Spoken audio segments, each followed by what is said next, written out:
Some worrying news as far as Sassa grants are concerned. Millions of people are still unable to obtain the social relief of distress grant. Remember, this was a big talking point during COVID-19 and the lockdowns. According to Pay the Grants movements, there are multiple issues. It says 6 months after the new SRD was introduced, claimants are unable to get their applications approved. Well, let's speak to Sassa's Brenton van Vrede, joining us this morning, Grant Administration at Sassa, the Executive Manager. Brenton, good morning to you. So what exactly is the problem? Why can't they get their money? Good morning, Gareth, and good morning to your listeners. Well, there's a couple of challenges we still have with the system. I think the key thing to go back to is when we published new regulations in April this year, there were a couple of new requirements that was put in those regulations, which required us to build new systems, etc., for being able to implement this grant, which resulted us in us starting a little bit late. We only made our first payments then in June. And then we've been trying to play catch up since then. We were hoping to be sort of cleared all our backlogs by August, but in August another amendment was made to the regulations, which again was a good thing, because these amendments do enable more people to be able to receive the grant. And also, if that amendment in August wasn't made, we would have seen a very huge fall-off in the grant in July. So we withheld the July payments a little bit so that the amendments could be published. Those amendments were published mid-August, and then we have assessed the July payments in towards the end of August. So we're left with now a backlog of about 1 month, where we're pretty much commencing the August assessments this month.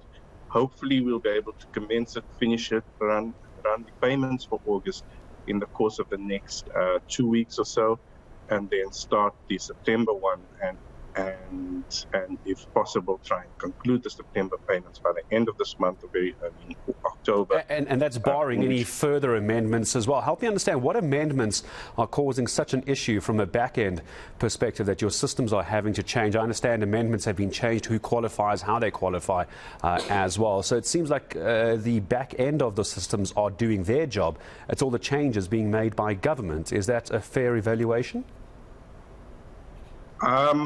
So yes, every time there is an amendment change, you've got to change the remember, this whole grant is done digitally, right? So it's not physical, where you just send a memo to all your branches saying this is the new rules. You've got to rewrite the algorithms that does all the assessments, but also we have interfaces with other government departments where we check databases. We also have interfaces with all the banks where we check your income directly into the bank accounts. So you can imagine the scale of what it is when you change, for example, a threshold. You've got it in all the different banks where you're now assessing against a new threshold, which was essentially the August amendment.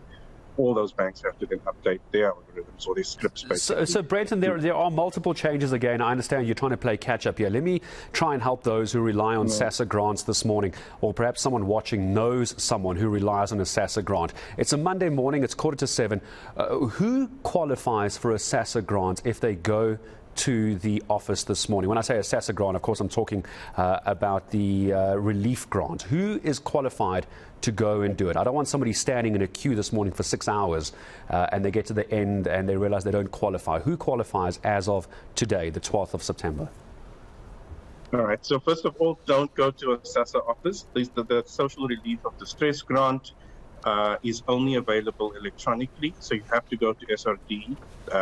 So srd.sassa.gov.za. You can only apply for it digitally.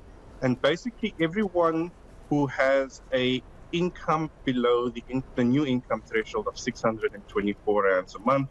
So if you earning less than, if you have financial support. So it's not just earning.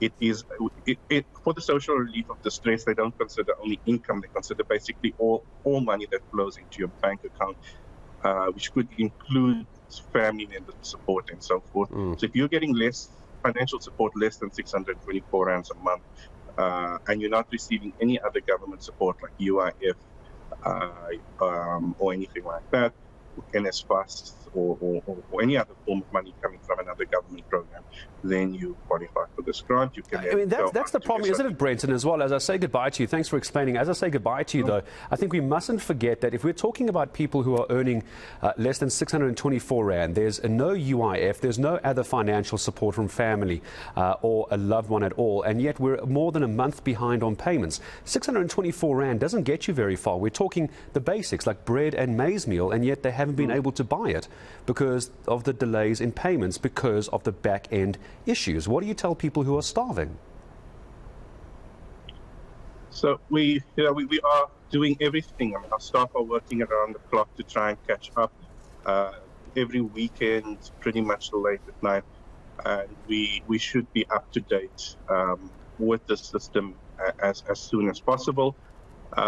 We have a backlog, but we are also making payments every month. So it's not like we haven't made any payments for the month of August. So for in the month of August, the previous month of August, you've got your July payments. So most people did get some money coming into their accounts. So another issue I have to mention, and this is where we really need the public's help, is that there's quite a few people, just under 1 million or so, that we have approved for the grant, but they've provided us incorrect banking details, or they keep changing their banking details, which results in payment failures when we do make that. So we do also have that challenge where we do need people, to work with us, be a little bit more diligent when they put their bank details into the system, so that we can make those payments